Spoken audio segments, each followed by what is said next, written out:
Hey there, friendlies. How's up? Welcome to the first live stream for this channel, my second channel. It's going to be very sort of low key tonight. We got a couple of friends together who are going to taste some scotch. I'm going to mute myself on YouTube. What we've decided to do for tonight is to taste one and maybe two different bottles. So everyone who's interested in being involved has hopefully gone out and bought at least one of those bottles. The one that everyone seems to have gotten is the Glengoyne 10, which I have in front of me. We're going to essentially pour ourselves a dram, do a little nosing, do a little tasting, talk about what it is we taste and smell, and then I have water here. As any of you who watch my channel know, I always do an initial nosing and tasting, and then I add water. I don't ever add water when I'm just drinking scotch. And I don't know who here might add water. So what we'll do is decide after we've done a little nosing and tasting whether or not we do the water thing. I would like to say hi to some people in the side chat. Thorhaven Farm, I definitely recognize your name. Thorhaven was actually on my last live stream on the other channel. Very interesting guy. Mike Morton is on screen here. Cocktails at Home is Scott Green in the on the screen here, just so that everyone knows who is who.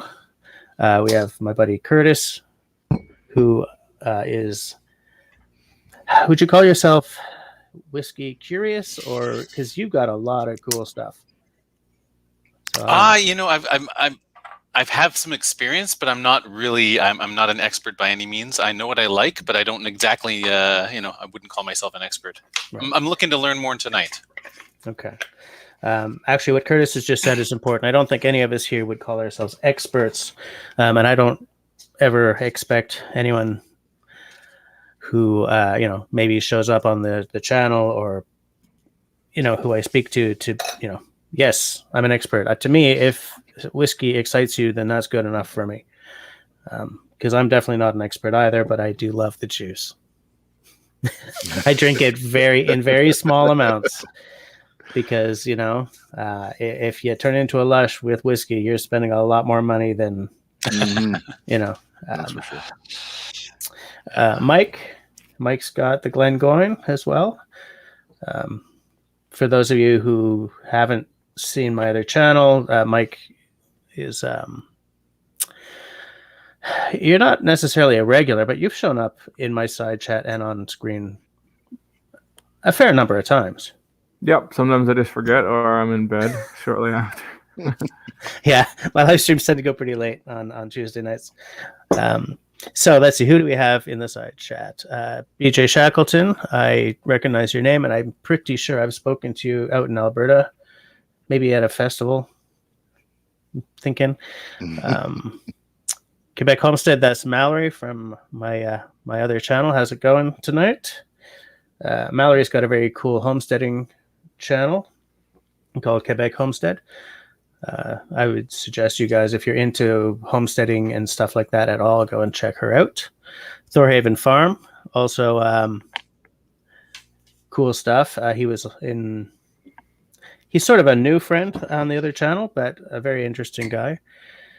And Jonathan is also an old friend now. Could not get either of the bottles for tasting tonight. Hold on a second. Here in Newfoundland. Curious whether to add either to the watch list. What I'm assuming is going to happen is that everyone's going to add this to the watch list. Just going on what I've heard. I was very careful not to listen to too much about it because I want to taste it untested. I don't know what the word is I'm looking for, but I want to come into it blind. Unbiased. Unbiased, yeah. But just going on, it's 43% alcohol instead of 40%. For me, alcohol content is... I don't want the higher alcohol content because I want to get 3 sheets to the wind off of like a glass and a half. The higher alcohol content tells me that they're not doing the bare minimum job. Like when I see 40%, I'm like, okay, you guys are just cranking out the bottles, making your money, right? Because a 40% bottle has more water in it than a 50% bottle, which means you're getting more bottles out of every barrel. And so I like to see, to me, 43% is where they start to sort of say, well, okay, Yeah. And that's why I'm happiest between like 45 and cask strength. Yeah. My buddy Peter, who Scott, he's like cask strength all the way, because then no matter what, he can control if he wants to tone it down a bit. That's the thing. Yeah. I definitely get that, but cask strength you spend for, right? You really do. 43%. That's sort of, it creates a better price point for us to do like the first tasting live stream with. So I don't know. Shall we pour ourselves? Jess, I got a question. Are you saying that they actually add water at the distillery to bring it down to 40% in some cases? Yeah. Yeah. Huh. Yeah. Most cases, in fact. Like if for the channel, I try not to buy anything 40%. Well, we got one of them here. Anyone who bought the Aberlour, I think that's 40, isn't it? Yes, it is. Yeah, but at the distillery, they proof them all down. Unless you get something that says cask strength, then yeah, it was proofed down, which is just whiskey talk for diluted to the percentage you see on the bottle. I'm just going to pop this one open for later. All right, so let's pour ourselves a dram. I have a selection of glasses here because I don't know. Should we talk about glasses choice? Just like 5 minutes? Yeah, let's do it. All right. Should we pour first and talk, or yeah, let's pour first. Let's get the juice into the glass here because I want to smell this. This like an hour or two ago, Mike sent me this text out. Having this unopened bottle for so long is killing me. And I was just like, man, you and I are on the same page. Well, especially I just went camping, so this would have been great to bring. Yeah. But I couldn't. Yeah. So, okay. It's in the glass. It's finally open and in the glass. How long have we had this bottle, Mike? Because we bought them within a day of each other, didn't we? A few weeks. It was January, I think. How much should we be putting in here? I don't know. I just sort of. I poured a pretty big dram. Did you? Yes. You never want to go past the curve. Yeah. All right. It's funny because I was recently having this conversation. That was grammatically horrible. I recently had this conversation with someone because I was trying to figure out if I should measure out my drams. So that every time I do a review, I'm using the exact same amount of liquid. And I figured an ounce and a half sounds about right. So I poured myself an ounce and a half and realized, I don't do an ounce and a half dram when I'm doing a review video because that's a big dram. Yeah. And so I was like, okay, I'll pour myself an ounce. But then I had this weird idea that how persnickety am I going to look putting a Glencairn down, pouring into one of these babies, and then pouring it into no, forget about it. So I just sort of eyeballed to there because I figure if I'm within this much, it doesn't matter. There's only so much uniformity that you're going to get from episode to episode. Okay, so let's talk about glasses. This is a Glencairn, as most of you will know. And after I blab a bit, then I'll check the side chat again. You guys can check the side chat as well if you guys want to speak to anyone who's saying anything interesting. This glass is made for what we're doing tonight. It's sized and shaped perfectly for nosing, for taking a sip, doing this kind of thing so you can look at the legs and all that stuff. For tasting, this is your ideal glass. But you can also use, like, this is a Porto glass, right? Porto? Porto? Anyone? Port. I live in Quebec. All right. This is Yeah, I was. That's interesting. I noticed that with when you said barrel too. I was. I'm just. Yeah. Okay. So you speak probably a lot more French than English, or? well, at work, I sure as hell don't. But in the at home, absolutely. Yeah. Right. It's got the same. It's not identical, but you still get sort of that, like a copita thing happening where it comes in at the top, so that you can still, do this and look at stuff and get the same effect to a pretty big extent, because the whole idea behind it coming in is to direct sort of the aromas and stuff that are coming off the beverage into your nose. I also have, well, obviously, rocks glass. No, rocks glass is for, you're kicking back, you got like a blender or something, and you throw a couple of pieces of ice in there, and it's just nightcap. It's the social. I always consider it as the social vessel. Like Yeah. Drinking out of a Glencairn. It's a. I mean, we're all doing it together now or whatever, but it's almost like a personal thing. It's your nose is in the glass, and it's not as much of a party sort of situation. Absolutely, for one very good reason, actually, and that's because of the way this is shaped. I'm not going to do it because I don't want to taste it before you guys do, but to have the actual sip, you kind of have to knock your head back a little bit. Whereas with something like this, right, this is the Norland whiskey glass, not the tumbler. This glass makes me want that tumbler, but holy crap, are they expensive. Yeah. This is not a tasting glass. This is not a nosing glass. This is not, this is an appreciation glass. Right, this is one where, kind of like the rocks glass, you're sitting back and you're relaxing. You're not going to put ice in here. You're having neat whiskey with this, but it's not good enough to nose with. Like, if it's got a little bit of that coming in thing. Yeah, I think that was their goal, was to try and like bridge the gap between a tumbler and a Glencairn. Yeah, as I bought a couple of those too when they were on Kickstarter. Oh, did you? Yeah. You probably spent a whole lot less than my wife did then. I can't remember how much they were. They were expensive. Like I won't buy the other glass at this point anyway. But yeah, they're cool, no doubt about it. But I agree. They're very cool. They feel good in the hand. I like the double walled because of something else I was going to mention. Well, I'll mention it now. There's no heat transference because it's double walled, right? And this is a much more social glass than the Glencairn because you can drink and still speak to someone. Whereas with the Glencairn, it's a whole lot harder to do that. But one thing I do want to say is this is the way you keep the heat transference from happening on this glass. This, when I first got Glencairns, felt really weird, but I got used to it. But like, I don't do this. You don't want that heat transference, That's where something like a port glass is terrific, right? Something or like stemmed. A copita or whatever. I drink my wine like this anyway. So to me, that's not a problem. But it keeps your hand well away from the juice. It's great. The rocks glass is terrible for that. Maybe I should do an episode on this, like do a deep dive.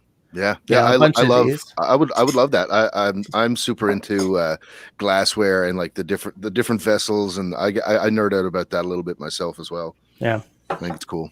Yeah, so maybe I'll do that. Get one of those silly, the dragon. Is that what it's called? The dragon, the one that's all diamond shaped and it sits at a 45 degree. Do you know that glass? I don't know. Oh, it looks stupid. It's expensive as hell, but I might get one just for the episode if I do that. So, I don't know. What do you guys think? Want to stick our noses in this and see what we got? Mm-hmm. Okay. While we do this, I'm going to actually speak to the people in the in the side chat here. Okay. Okay. I'm curious to who the first person will say what I smell like right away. For me, it was the green apple. Apple, like absolutely. apple bomb, like Yeah. Big apple. I was going to say juicy, and I was trying to figure out if it was an apple or a pear, but then Mike said green apple, and I'm like, yeah. Well, it says it right on the front of the bottle too. Does it? Man, I didn't even look. Yeah. I tried not to read it. Yeah. Yeah. I saw green apple. I'm like, oh, I don't want to listen. I don't want to look anymore. So I don't know. So does anyone else have any other sniffies to? Yeah, BJ says Nordig. I'm getting some honey. Yeah. Yeah, I'm definitely getting honey. And interesting, because there was a sweet, but I wasn't sure what it was. And this is important to everyone who is watching, and you know, the beauty of what we're doing right here is, because smell and taste are so subjective, if you tell me that you taste grass, it's there. In fact, if you tell me you taste grass, I might actually taste a little bit of grass too, because it's so subjective, and an idea can pop into your head. You say it, and then suddenly it's in the other person's head. Like the honey thing, I was looking for maybe a brown sugar or something, but as soon as I think Scott said honey, like, yep, that's what it is. Like maybe a clover honey or something.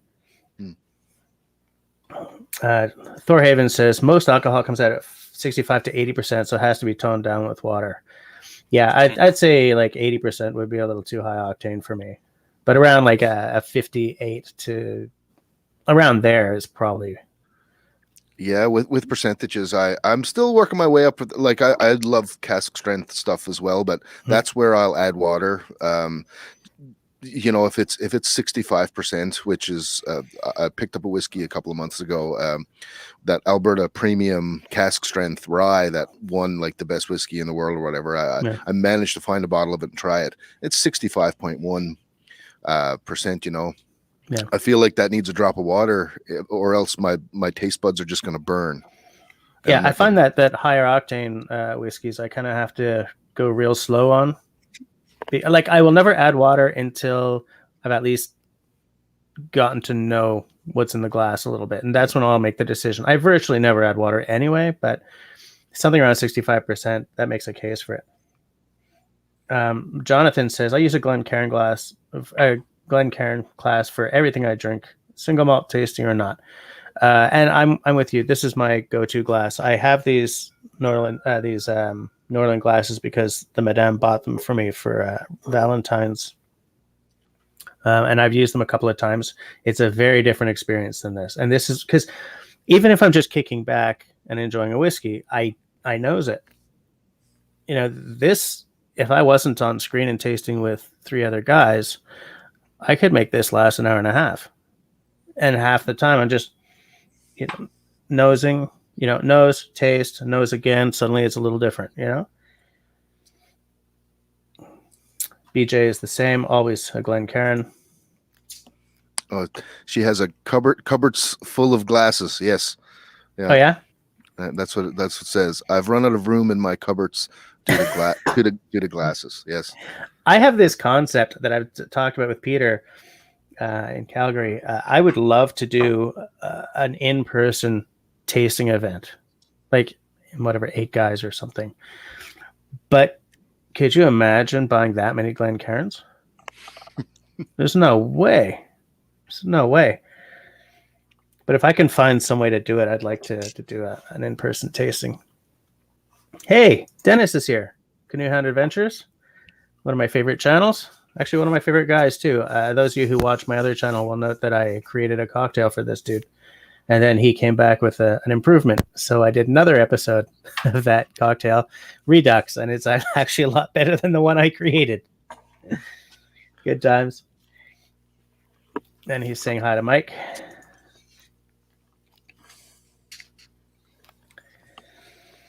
Interesting. So I've never really done this very much, or maybe even at all.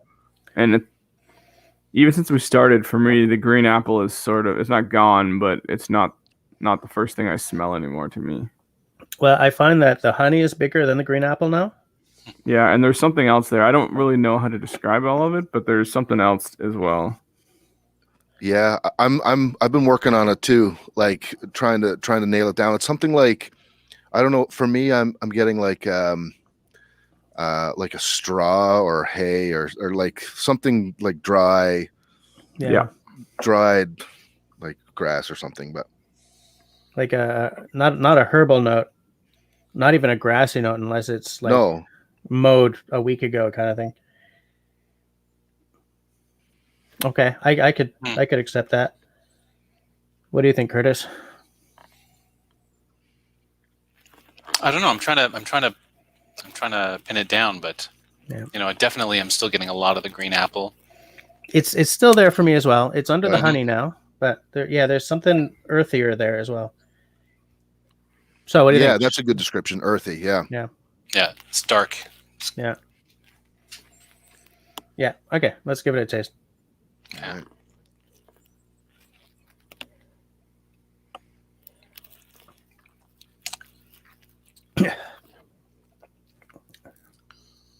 That was spikier than I was expecting it to be.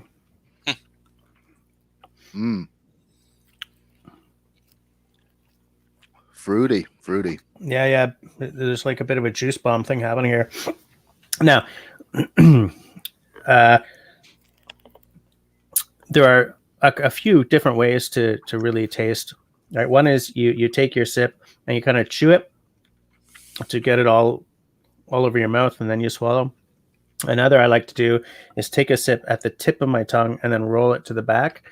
I find that will give me two different sets of flavors, because like the dryness kicks in at the back of your tongue, right? There's a dryness there in the finish.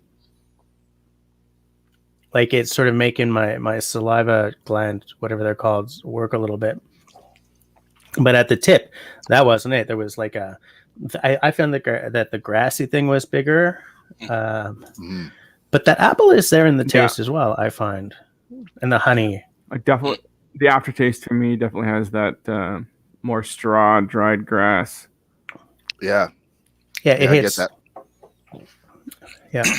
I don't know if I'm like I kind of don't want to say it, but I'm going to say it anyway because that's what we're here for. I almost get like a chocolatey thing or something going on, or like not quite a full-on chocolate, but like a cocoa kind of feeling. Yeah. Or maybe a touch of like a coffee thing there. Light, just a little bit, like an espresso. No, I think I was going too far from the cocoa. But I definitely get the cocoa thing. Towards the back. Yeah. Yeah. And I don't know if there's a sour, like a citrus thing. Like there's a taste that I'm not pinning down. But it's something bright, but it's almost not there. Do you guys like to nose after you've taken a taste as well to see if it's changed the nose at all? Absolutely, because it does, right? That's for sure. And also, this is where I always try. My first time nosing, I'll nose with my mouth closed. It's me shaking hands with the glass, but then I definitely nose with my mouth open because it gets everything sort of moving better and gives you a. I don't want to say a truer sense of the experience, because shut up, Jesse, but it's sort of something that a lot of whiskey anoraks do. They open it up, a more holistic experience. Now, when I go back to the nose now, and again, who knows if it's the power of suggestion, but now I'm nosing more citrus.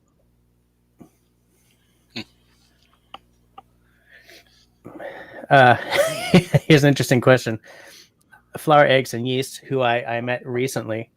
How do you guys all know each other? Great concept for a channel and a live. And then Canoe Hound, Dennis pops right in with, they're all married to the same woman. Yeah, this is the first time we're confronting each other. That happens soon. Yeah. Over beverages. Yeah. The way we know each other is I work with. I just pointed in the wrong direction. I work with Curtis. Mike, I know through my other channel, and Scott, I know through. Oh, sorry. There we go. Scott, I know through music. and we all like a nice dram. So, by the way, if anyone else has the Scotch for tonight and would like to come on board and chit chat about it, I'll drop the invite down at the bottom. Yeah, jump on screen. Yeah, if you got it and you're tasting along with us and you want to talk about it, come on screen. So yes, Scott, I'll like nose and then sip and then nose and sip the whole way down. Take my time. I find that also nosing, if the first time I sip, I wait for the finish and then I nose again, it really sort of opens up the experience in a big way.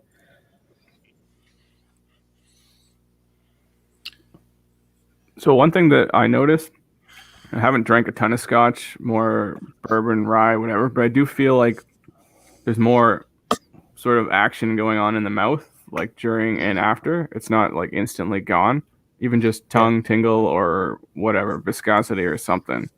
Mm-hmm. Yeah, the finish is longer. Yeah.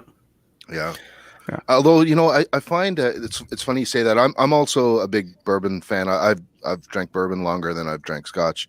But I find this is like, if you're a bourbon drinker and you want to get into Scotch, this is almost like a perfect Scotch. It's because of the sweetness to try. Yeah, if you're coming from bourbon. Exactly.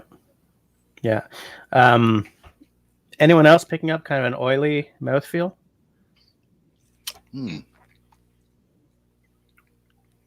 Yeah, I don't know if I would have described it as oily, but it's something that sort of lingers. Mm-hmm. Definitely a tingle on the tongue. A bit. I don't know if that's just me, but yeah, it's Spiky on the definitely tongue. coats good. Like it's a really beautiful whiskey. Really, like just even in the glass, like it's beautiful color. Like, do you know if this hasn't been chill filtered or anything like that? Hey, no, it's not chill filtered. Wait. That I'm not sure of. This is natural color. Like there are two of my prerequisites for for a really kick-ass whiskey are non-chill filtered and natural coloring, and this has one of them, and I think it might be the natural color rather than the natural color. They don't say whether or not it's chill filtered, and in my experience, if they don't say, it's because it's chill filtered, right? It doesn't, to me, like, it doesn't look like it. Well, it's hard to know. Well, that's the thing, right? You don't know because we're talking about European and American oak casks here, right? But did I don't know if the European oak casks are actually sherry casks or not. Right. Like I'm not getting any of those normal sherry notes. Like I'm not getting the dark fruit. There's no plum. There's no cherry. There's no, there's sort of maybe a molasses thing in the finish, I guess, or something sweet. I think it's just the honey, to be honest with you. Yeah, it's super bright. I would say, it doesn't have like the heavy, any heaviness at all, really. Maybe a touch of vanilla, right? Like bourbon casks will give you, you'll get the oakiness, but it's a different oakiness than a European oak. Vanilla will be very often a hallmark of a bourbon, an ex-bourbon cask. Mm-hmm. But then it also, how tired out is the cask, right? Is it a refill cask or first fill? And that if it's a natural color, that will also, it'll show up, right? A sherry cask will give you something dark. Yeah. A port cask. Holy crap, dude. Doesn't this say sherry casks on it? I don't know. Hand selected sherry. Is it? I can't read because everything on the back is tiny. It does. It is. It has been. Sherry casks, crafted from European and American oak. Where are you seeing this? On the front. Oh yeah, sherry cask. Okay, so that would explain your color then, I guess. But it doesn't look that dark to me. It's not a straw color, okay?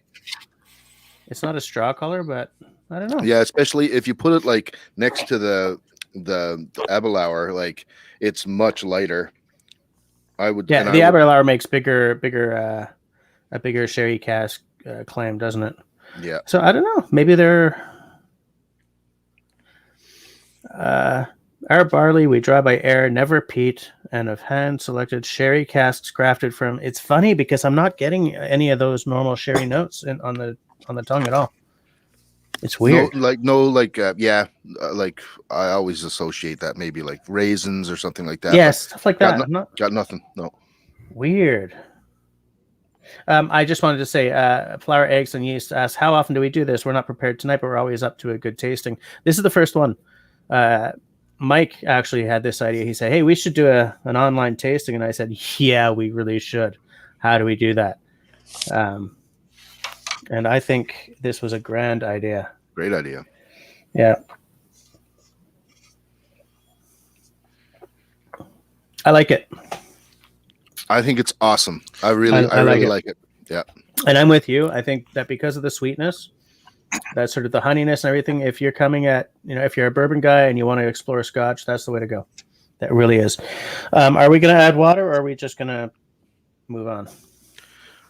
For the sake of science, we might as well. I have a feeling that water won't do good things for this whiskey. I do as well. But I feel like, I don't know, for the sake of science and entertainment, maybe. For science, yeah. All right, here I go. Let's add a little. So how much are we putting in here? Like a teaspoon, a half teaspoon. It depends on how much you got left. I just, I use a straw. Drops. Yeah, a few drops, Now, once you've added your water, just sort of let it sit there and maybe do a slow swirl. Should we... The thing about adding water is that the molecules in here are in a balance, okay? So think of your Scotch as putting a bowl of marbles upside down and very carefully lifting off the bowl. And the marbles are all perfectly happy to just sit there. And then you take another marble and throw it into the middle. Boom. That's what happens when you add a little bit of water to the whiskey. Not everything in there reacts the same way with water. So it'll alter which molecules come out and hit your nose first now, whereas everything else was in equilibrium. It's not anymore. And people say that this opens up the whiskey, makes it bloom or blossom or whatever, but it's not adding any flavors or anything. It's just changing the rate at which the molecules come out.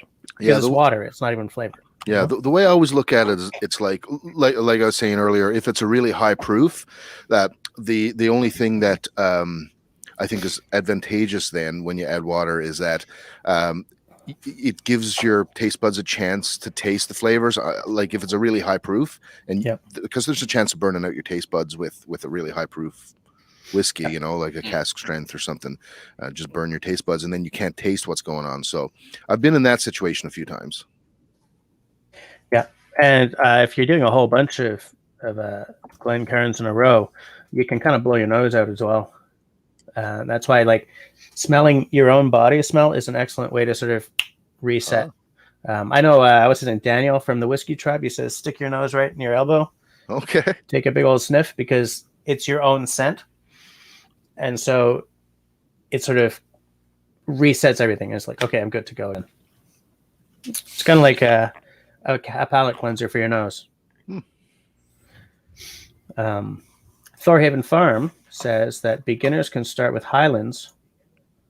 Oh, crumbs. Sorry. Flour, eggs, and yeast. Woodford is also regular here. It's my workhorse bourbon.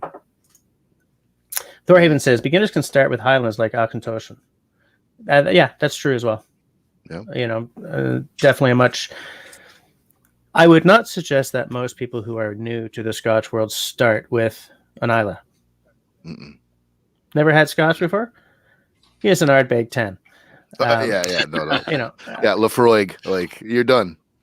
you won't like it. Yeah, absolutely. Though I do want to say that my gateway Scotch was actually the Lagavulin.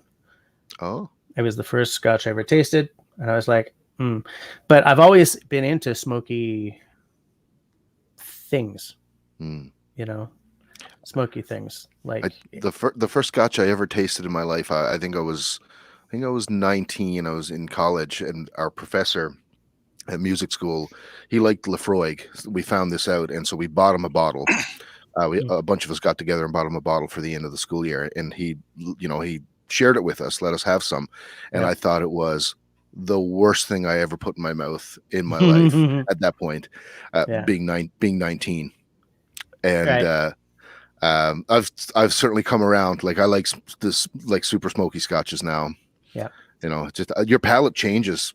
I mean, it has for me over the years quite a bit. Yeah, I found the same thing. Well, I appreciate it, but I think wine. No, sorry, go ahead. No, it's right. No, I was just going to say that, I find that we're talking about smoke and peat. I find that those in Scotch, it's kind of like with people eating food and putting Tabasco on their food. It definitely adds something. Does it add a whole lot to? I don't know. Sometimes I feel it covers up the Scotch. I feel it's kind of like a, what's underneath. What does the Scotch really taste like after? Before they put all this smoke and peat in it. Right. And on the flip side, I don't really like a really light Highland Scotch that doesn't have a whole lot of character. Yeah. And that's why this is striking a chord for me, because it's got, it doesn't have that strong smoke, doesn't have strong peat, but it's got a lot of something underneath, Yeah. I like it a lot. Can someone in the side chat check me though? Isn't Auchentoshan a lowland? I believe it's a lowland. Okay. I think so. I still think that the point was well made though. Yeah. Well, I don't know if there are obviously I'll get super hate on for this, but like Highlands and Lowland Scotch, there is some connection between the tastes, I think, in Highlands and Lowlands a little bit. Right. Like not so much like Isla obviously is its own thing altogether, but I find you could make that mistake and it's forgivable because they're not crazy different. Right. BJ says, I wasn't able to get a bottle, but I brought that same bottle home from Scotland. It's fabulous. Great choice. Yep. I'm very, very happy with this choice. I think we made a really good choice. I don't know if I'm going to feel the same now that we've added water. Oh, hey, Malted in Montreal's here. I just met Malted in Montreal very recently. Nice to see you here. If you have a bottle of the Glengoyne with you, you can pop on screen if you want. I see my band is commenting here. It's probably Dorina saying, "Don't burn out the buds." The olfactory or vocal cords. Yes. Right. Good point. A good point. Yeah, don't burn them all out. Are you going to be singing anytime soon there, buddy? Not tonight. No. No. Jonathan says that Lefroy Quarter Cask is his go-to. That's a nice choice too. Yeah. Scotch Down Under obviously knows Malted in Montreal. Nice to see. Again, just guys who I very recently met through through attending other live streams on some of the. There's this term for the whiskey YouTubers called Whiskey Tube. And I wish there was something like that for YouTube bushcrafters as well. Because I thought, when I found out that, I was like, man, that's pretty cool.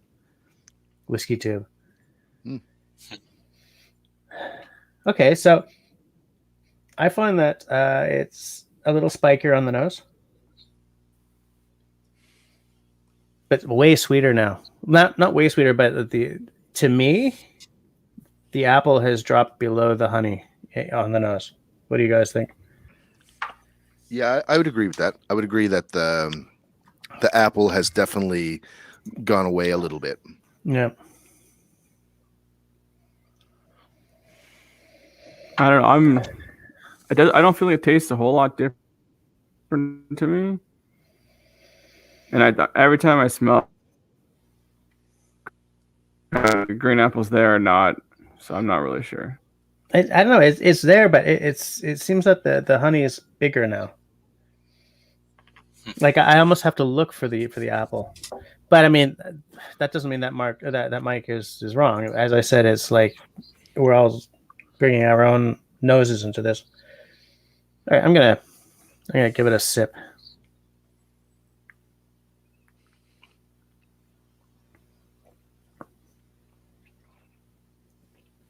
Okay, you guys first. To me, it tastes a little bit more muted, and it doesn't last as long. But I don't think the flavor seems that much different. Yeah, I'd agree that it definitely affects the finish and the nuances in the finish. But it almost like made it a touch harsher for me as well. What do you think, Curtis? I didn't add water, actually. Oh, I don't have any with me. okay. Here's what I think. The taste, like, gone. The finish, gone. But the parts that are still there are the spiky bits.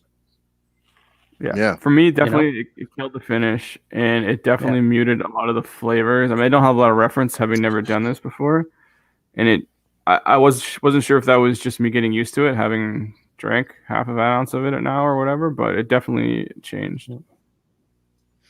Yeah, that did not help the whiskey at all. Not one bit. No, I'm just gonna glug it. No, that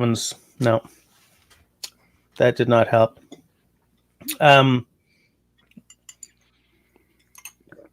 Cleansing the palate a bit with some water. If anyone's got the other bottle, then we can switch to that. You guys who don't have the other bottle, you don't have to go away or anything. We can just sort of chat about booze. Here's a nice message from Malton Montreal. Dribs, I've talked your channel up quite a bit. Other than myself and Julien, I've never met another Quebec whiskey tuber. There is someone else, but I don't bloody remember who it is right now. And I've seen a couple of Quebec like cocktail guys and stuff. It's amazing how much activity there is on YouTube from in a country like Canada. Like, you know, you turn on your TV and you just expect everything to be either British or American, but in YouTube, it's like the fact that geography does not matter is so clear.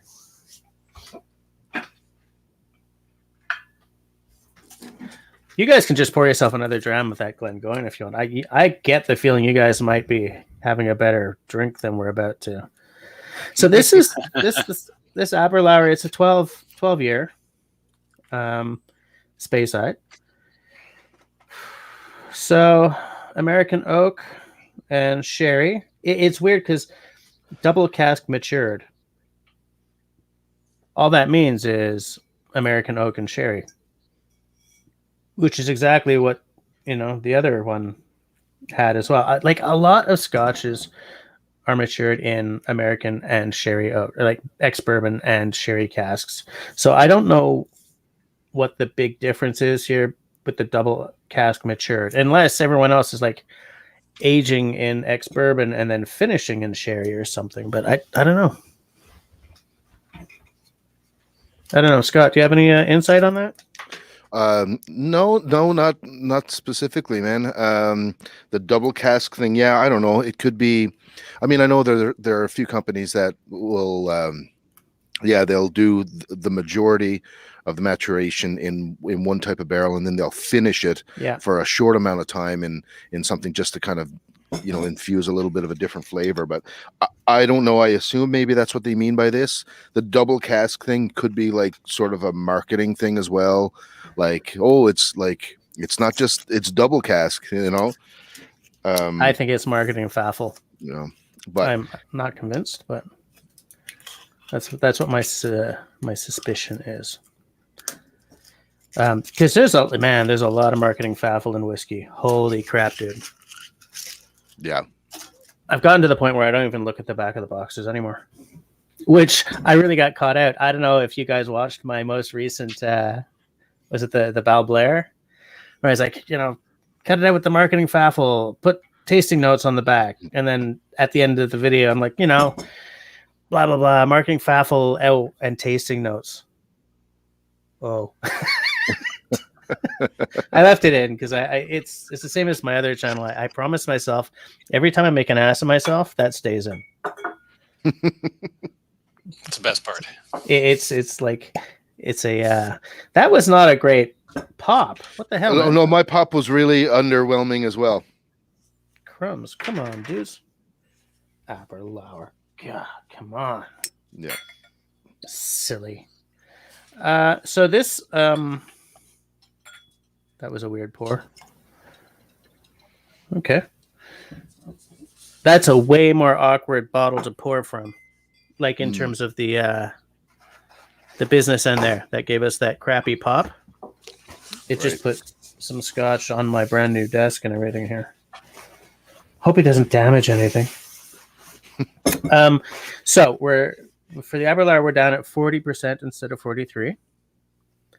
So as I said, it's sort of it's minimum. Because you can't go below 40 and still be considered whiskey. Yeah.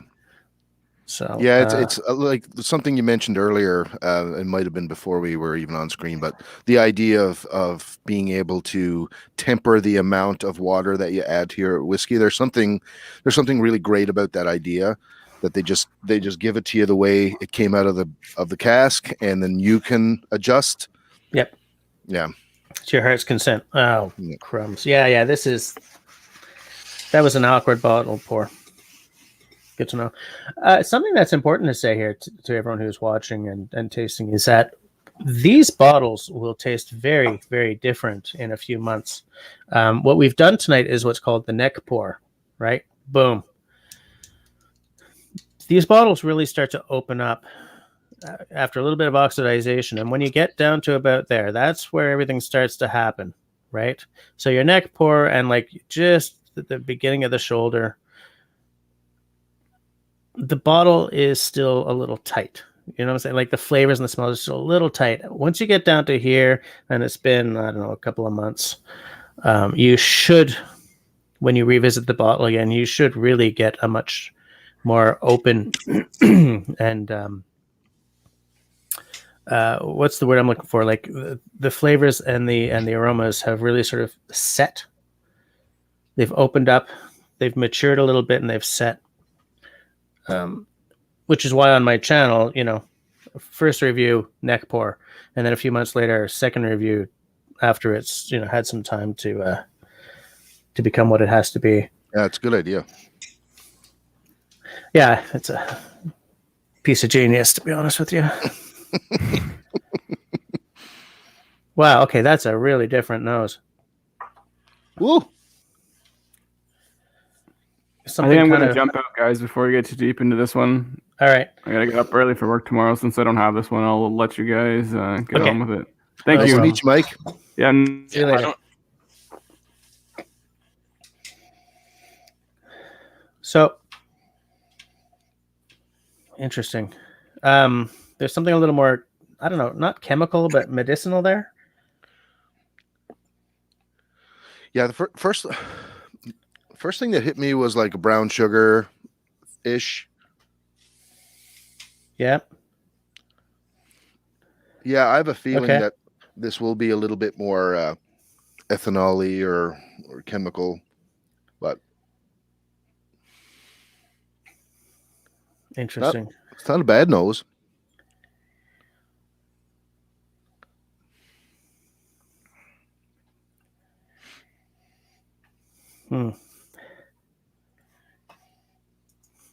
Scotch says, I cringed waiting for you to say that's not oxidation.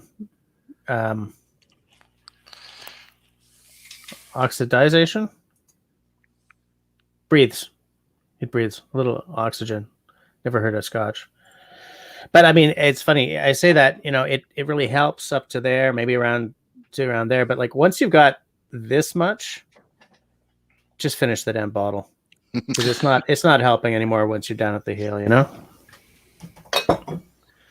I had a bottle of Octomore 9.1 that I had this much in the bottom of, and I couldn't bring myself to finish it. And then I just sort of just finished the bottle. Yeah, I've been there. I've kind of hung on to a little bit.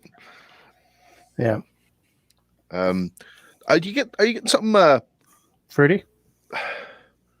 Yeah, but darker fruits, like. Yeah, well, this is closer to what I'm expecting from a sherry, right? There's something like a plum or a yeah, prune or something. apricot or plum or yeah, like raisiny. Yeah. But do you get something buttery? Like, Yeah, maybe a little bit. Yeah, I'm glad you used that word because I was looking because there was something thicker in there, but I wasn't sure what yeah, it was. Yep, I could go with buttery. I think there's going to be some spice in this one. Have you had this one, Curtis?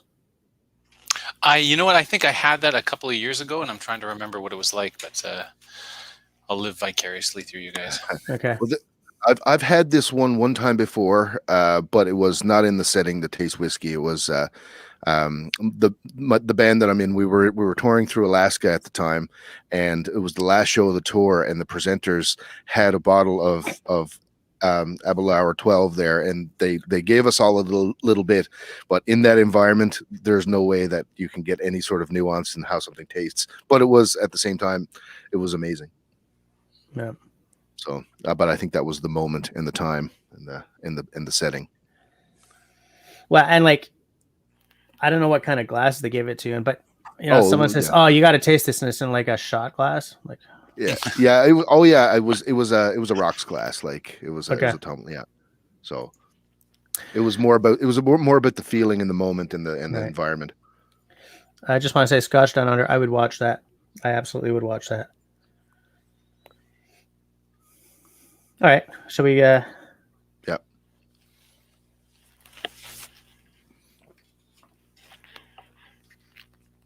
Spice just went right up, Mm-hmm. like just right up into my the whatever those things are called, sinuses. Yeah, spicy. Still sweet though. Sweet and spicy. Yeah. I get a much bigger hit of raisin.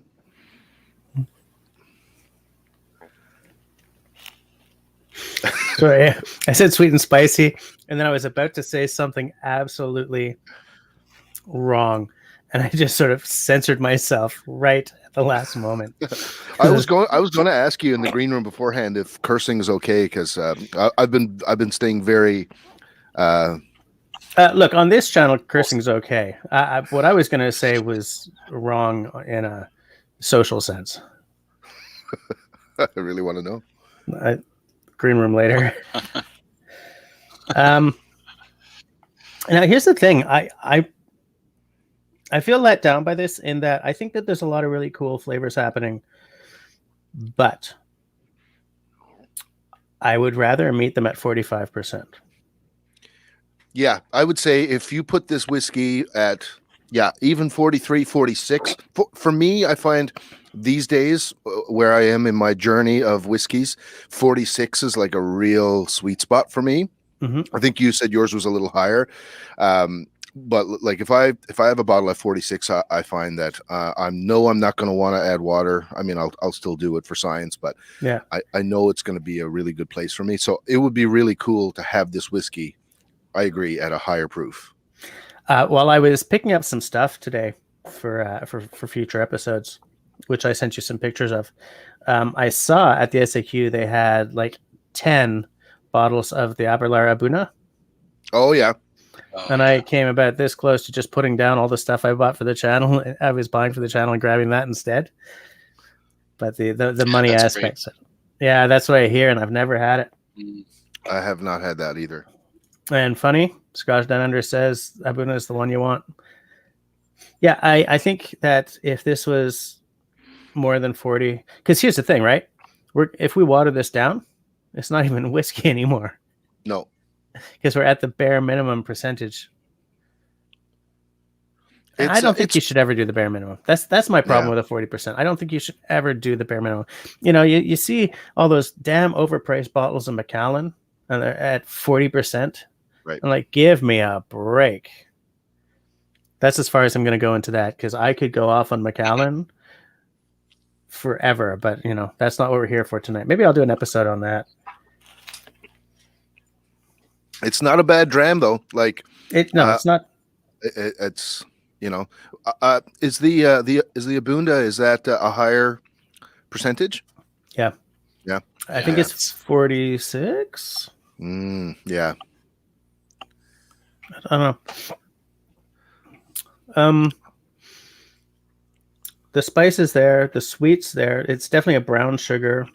Mm-hmm. And this is where underneath, and I don't know what you're getting, but is it burnt something like maybe an espresso, ground espresso? I was feeling Really something charred, you know. Yeah, I haven't located espresso yet, but I get coffee notes on a lot of stuff. Like a lot of like an oatmeal stout will always seem to, or almost always seem to have like a touch of a coffee in the background. Or I find a lot of smokier whiskeys, I'll always detect like an espresso note. Almost never like a massive one, but sort of at the back there. I spent a long time working as in cafes and tasting espresso. So maybe that's just become part of my, where I'm coming from, my point of view. Yeah. Something I find with this, comparing it in a reasonably short amount of time with Glengoyne, is that the finish on this is non-existent compared to the Glengoyne. Fast. It's fast and it's confused. Okay. I can't really pick out, and I mean I'm not an expert. I'm still new to this, but I can't really pick out what I like about the finish. Okay. Well, I don't think the finish stays around long enough for us to really figure it out. This to me is a Scotch that I will keep for when company's over. Someone who's like, hey, you want a Scotch? I don't know. Do I want a Scotch? Okay. I got one for you.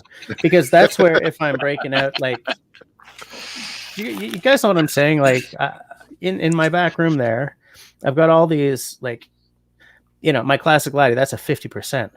Am I going to give that to someone who doesn't really know Scotch? It's a terrific freaking dram, but am I going to give that to someone who's... I made this mistake. Must have been last spring, maybe even earlier. We weren't all COVIDed up the wazoo yet, so I could have someone over, and one of my wife's friends came over with her husband or boyfriend or whatever. I said, "You want a Scotch?" She said, "Sure." And so we went and sat, and he's not a big Scotch guy. And I opened. Well, I didn't. I had a bottle of a Scotch Malt Whisky Society, like one of their lighter, fruitier ones, but they're all cask strength. So this poor guy was suffering through this dram, and I was like, I didn't play this one right. And that's an expensive bottle to not play right, It makes sense, and it's not a slight on anybody. Like, it's if you're not a big whiskey drinker and you want to try it out, like, cask strength it'll blow your head off, Mm-hmm. Absolutely. Look, as we're sitting here, I'm getting that medicinal note that you talked about in the beginning. It's like iodine, sort of. Yeah. And it's funny because, by the way, I just dropped the invite down to the bottom. If anyone has either of these two bottles or has, an interesting Scotch story to tell, or pretty much anything, just figure we can open it up. Mm-hmm. It sort of puts an edge onto the sweet note more than onto the spice note for me. Like it's like, you've got the sweet note that is looking to become like a cushion, but then there's a zipper on it. Do you know what I'm saying? And I'm not sure if this Scotch really knows exactly where it wants to go. Yeah, I would agree with that. That's a good way to put it. That's not to say I don't like it. It's hard to say. I've had a lot of really good Scotch lately. Like everything I've been buying for my channel, Like I've given lower marks to stuff that if I hadn't been trying all these great bottles, I would have been like, I need a second one of those. One of them that comes to mind is the Japanese one I did, and the Blizzard. That was a good Oh one. yeah, I was gonna like that was a fun video, but I was gonna say that had to affect the nose on that. Well, I think it did, and that is a Scotch. No, stupid. That was a whiskey that I feel, because that one used to come with an age statement, right? There used to be a 10, and there might have been a 15 or something. And the only problem I had with that whiskey was that I wish it had been 10 years old, because I saw where it would be with the age statement on. Like, because the problem with Japan is that they're just getting whiskey out the door because there's a massive shortage happening, right? That's why so many bottles have lost their age statements. Wasn't there some big news recently that Japanese whiskey they were clamping down on some quality control restrictions? Yeah, this is great news. Okay. Right now, it's just an agreement in the manufacturers union or whatever they call it. But that agreement is going to essentially be taken wholesale and dropped right into Japanese law, apparently. What the agreement means is that in order for a bottle of Japanese whiskey to be labeled as Japanese whiskey, it has to have been distilled in Japan. Here's the thing. Japanese whiskey has had essentially no rules. So there are certain things that have been called like world malts, which is some Japanese whiskey, some maybe Scotch or Canadian whiskey or whatever blended together. But there was no real requirement to label a non-Japanese new make as non-Japanese. So you really had to, if you wanted a Japanese whiskey that was a Japanese whiskey, you really had to make sure that it, like that Yoichi, it says that it was distilled at the Yoichi distillery. It's a single malt. That's why I picked it. It wasn't old enough for me to get the Mizunara note. In fact, I don't think they used Mizunara oak barrels, but to me, one of my unicorns is a bottle of Japanese whiskey that is Yep. Okay. English, Jesse. After a couple of pints of whiskey, to me, one of my unicorns is a Japanese whiskey aged in Mizunara barrels long enough that note is noticeable. That's big money, though. Swami, how you doing? It's nice to speak to you. Not like this. Oh yeah. Oh, we got some Glengoyne. I got the 18. I don't got the 12. I used to have a lot more, but since I retired from reviewing, I've sold pretty much all my whiskey. So, health issues. I had major health issues during the year of COVID. So, I don't have much left. Pretty much everything is gone. Yeah, so I was wondering why you had retired, because for those of you who don't know, Swami used to do a lot of Scotch, whiskey. Now it's mostly hockey, I think. Swami? No, now it's mostly just trolling and having horrible videos that annoy people. But it's cool. I like seeing, again, I'm very proud of all the new reviewers out there. They're just better than us classic guys that came out, because back in the day it was me, Mark Whiskey Whistle, Rob Whiskey in the Six, and Scotch S Dummies and a few other channels. And the newer channels that are coming out are not saying that we were bad channels. It's just evolution. Things just get better and better and better. And the newer channels like Jason from Mash and Drum and all the new kids out there, the junkies. Yeah. They have such a superior product. And, after a while, it just got to a point for me. I liked whiskey. I'm a bartender. I know my rums. I know my whiskeys. I know my booze. But I don't love whiskey. I'm not in love with it. I don't have a need for it. And I just found it was a disservice to the community for me to continue on really kind of providing. Even though I had the information, I didn't have that romance that a lot of the other channels have for the product. So figured, And then when I started having issues with my stomach and stuff like that, I figured it was a good time to end it. So, having fun though. I'm doing more motorcycle content, hockey content, and other stuff. I'm still proud to be the largest whiskey tuber ever to come out of this province. And nice. Hopefully, dribs and drams, you get there. And I'm trying. I hope you did you get a little bit of growth? I spread your name out quite a bit for a few people. I haven't checked. I've gotten some growth in the past couple of days. Good. All right. I've decided I'm not going to stress about it because on my other channel, I stressed about it, and that's a bigger channel, but it's sort of. What do you do on your other channel? It's bushcraft. It's very niche.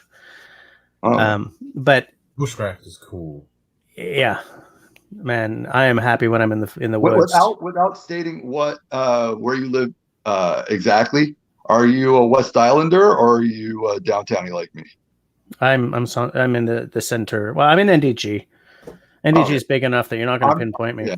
I'm Rosemount. I'm Rosemount. So I used to be Plateau, but I'm Rosemount. Okay. I thought you were. Well, yeah, it's true. There's a lot of Anglophones in NDG.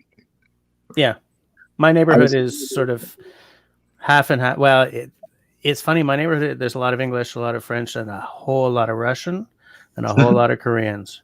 But Ken, Scotch Down Under, tell me about. Oh, look at all them bottles you got. Beautiful. Yeah. Wow. I did my whiskey collection video, and it was like 20 minutes. Yours would probably take a week and a half.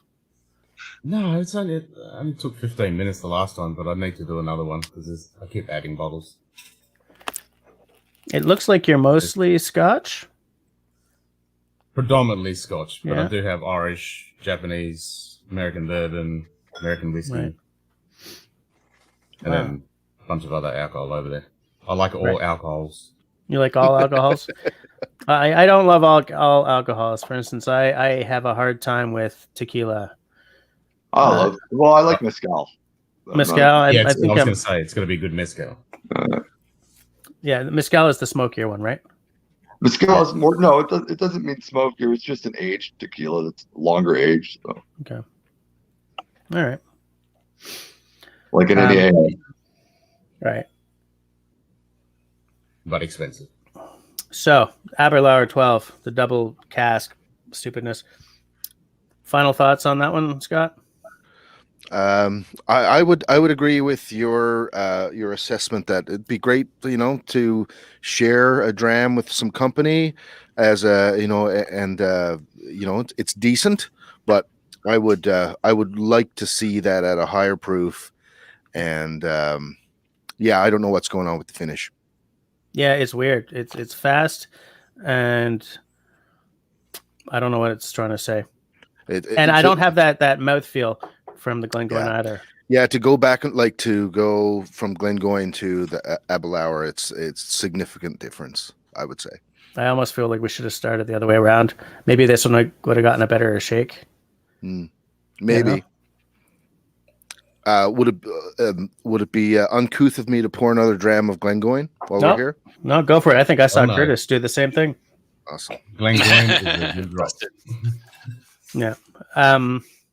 Okay. Actually, I'll ask all you guys, like, if you're alone and you're doing a nightcap or just enjoying sort of your go-to, it's like 2 a.m. and you're going to go to bed after this and you're just, I don't know, kicking back next to the fire, reading a book or something. What do you reach for? Well, honestly, when it's coming to drinking, mostly I usually go for a single cask rum. I'm more into rum these days. You're more into rums now? Yeah, so I'll go for a plantation rum, like something, but a single casker. So okay, that's kind of what I'll go for. I've not made it to rum yet, like to appreciate rum on its own. I'd like to try there and get there. I should get some recommendations of some good rums to get. My brother's really. Are you living in Quebec? Are you Quebec? No, I'm in Alberta. Right now, Alberta's pretty good though, but Quebec, we get a lot of the French and Guyanese rums because we have a deal with France, so we get a lot of really good rum in Quebec. Interesting. Luckily, but the agricole stuff, all the stuff from French islands, we'll get in Quebec. Where I talk to a lot of Americans, and they're always angry because they're like, "How the hell are you getting it? We don't." And I'm like, yeah. Except I will tell you something though. I will tell you something for free.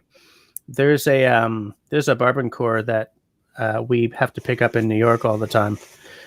It's one of the aged ones. But here's the thing,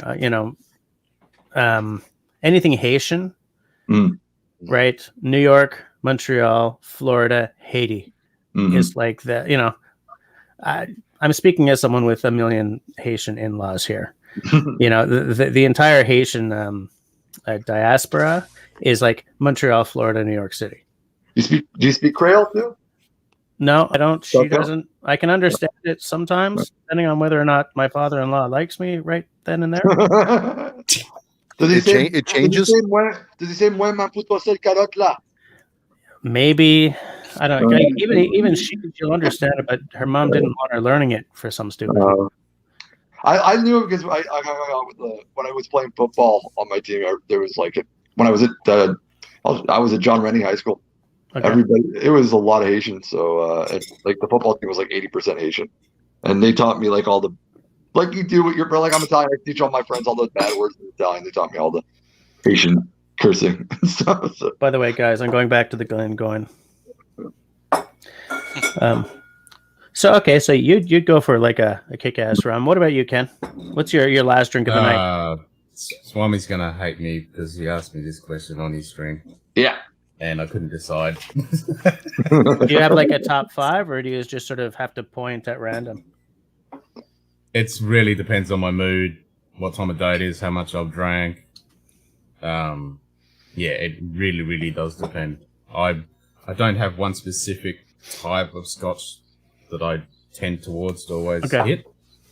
I pretty much like all of them. So I love a really light, floral, honey Highlander.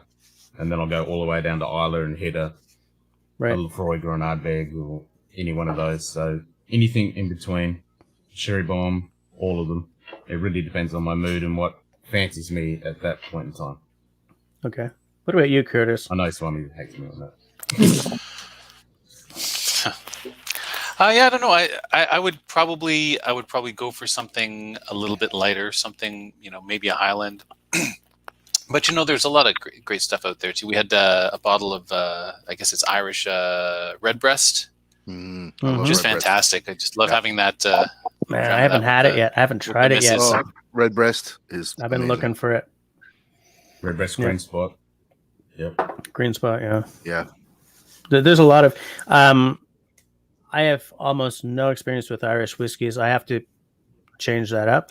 But like it's been almost only like Jameson Cask Mates, the stout edition, because IPAs make me dry. The stout edition is actually pretty good. So yeah, I like it a lot. But you can get if you want drips and drams. To me, a suggestion if you're gonna start going into your journey, check out the Tealings. They're a little less expensive than the Redbreast and the Yellow Spot, the Green Spot, and they're if not better in my opinion. But, and you can find them here. Right? Yeah. You can find that in the Bushmill. You can find that in Quebec because, man, I tell you something, the SAQ pisses me off every single week. Well, you have a really good one near you. You have the one in what's called in Westmount that's nearby. They have a lot of good stuff there. That one is epic. That's where I found my Belle Blair. Yeah. I saw it today as well at Atwater Market. Those are very good ones. But, man, so many SAQs suck. Yeah. And the best one I have in my area is the one at Shop-Angus, and then there's another one that's, but that's downtown. And I'm not going downtown lately because screw that. No, me either. But like I'll tell you something. I buy so much of my Scotch from out where Scott lives at either the Kensington Wine Market, which is very expensive shipping, or Curtis. What the hell was the name of that place that we just discovered? You got the Alberta Premium there. I got the 2 Ardbegs. Oh, BSW, BSW, something. Yeah, something like that. Are you talking about in Alberta? You're talking about Zinn's Wine Liquor? I haven't bought anything at Zinn's yet, but their prices are good. Yeah, I've bought from Zinn's quite a bit. Keg and Cork is good, but you have to know someone to get into the Keg and Cork. I've got friends, Daniel Whiskey Throttle. He'll get me the stuff from Keg and Cork. Right. Scott, what's your nightcap whiskey? You're a bourbon guy, right? I am, yeah. I would say, again, mood dependent, but if I have more experience with bourbon for sure, and I like trying all different types of bourbon, but I really love Elijah Craig bourbon. It's one of my favorites. But yeah, mood dependent. I'm gonna have to pick your brains on bourbon at one point because like today I just picked up that Wild Turkey 101. I've never been like a guy who's, never bought a bottle of like Jack Daniels, never bought Wild Turkey, never bought like a lot of the sort of the real typical ones. But I've been told that the 101 is the one to get. There's your Liza, Craig. Oh yeah, There it is. It's beauty. It's beautiful. That's a gift from Scott. Nice. Yeah, man. Anytime, there's a lot of really great bourbons out there, outside of the Wild Turkeys. 101 is a good bourbon. But yeah, wouldn't be my like first one that I'd go for sure. I want to say BJ says Willow Park is great too. What was that you were just holding up, Ken? Oh, this is the Russell's Reserve. Oh, Russell's, yeah. Well, here's a good one that's not expensive. This is the one I always have a bottle, but I always have to get from Ontario. Four Roses is always good. Yeah, I can't bloody find it. Yeah. Where the hell are you getting that? I get it from Rob Whiskey and Sticks from Ontario. He sends them to me when I need it. See, I need to make friends with Rob more than I am because I We need to. did an event this summer. You should have come.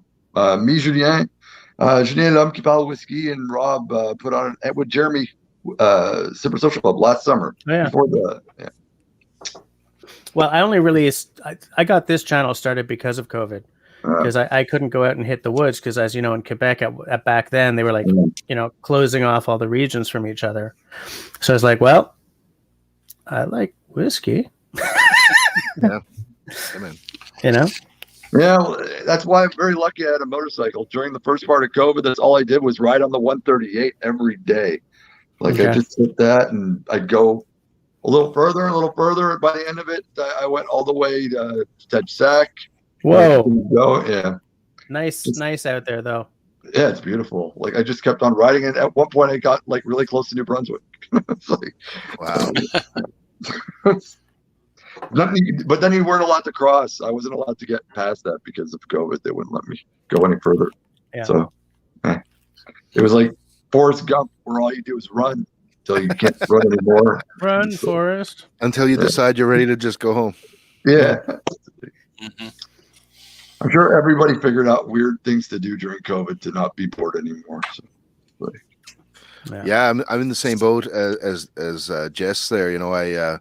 I'm a musician full time. I was on the road with a band all the time. I had my own studio, and just basically it all disappeared when COVID happened. And I live alone, and I was like, what am I going to do to keep myself occupied? So I started a cocktails at home social media presence, and that's why I'm here right now. So it's been a lot of fun. Met a lot of cool people. I'm super excited to meet you guys as well. So. Well, if I ever do a live, you guys ever want to jump on? I don't do them all the time, but when I do the hockey lives, it's only me. I don't invite people on, but occasionally, like I had Ken on this weekend with Mark from Whiskey Whistle and Daniel Whiskey Throttle and a few other people on, and I do it like once a month. He's like, come on, there's more lives. Come on. So, if you guys ever want once a month, totally down. Totally down. Just asking BJ, but and I'm going to warn you in advance. My channel's not family friendly though, and I can tell by the way you said "oh crumb" during your video that you might not like. It's because on my other channel, look, in my day-to-day life, which means I'm not at work and I'm not on my other channel. I'm a potty mouth. And I spend a lot of time pretending to respect this idea that we don't swear around children because we don't want our children to swear. And at the end of the day, that's just because we don't want other parents judging us. Okay. I always say my son can swear as long as he swears in the right context. As long as you're doing it right. Right, exactly. I guess. I have a friend who stub taught. Your foot, you're allowed to swear. Yeah, I have a friend who taught his son, you can say fuck so long as there's blood. And okay. So I tried to sort of tone down the swearing and come up with other words to replace the swear words. But for some reason, I ended up replacing other words. Like if I stubbed my toe or something, and I didn't have time to sort of stop myself, so I would end up saying things like "fuck a pound cake." It's like I replaced the wrong word there. You just added to it. I But just it replaced the wrong damn word. does give it more flavor.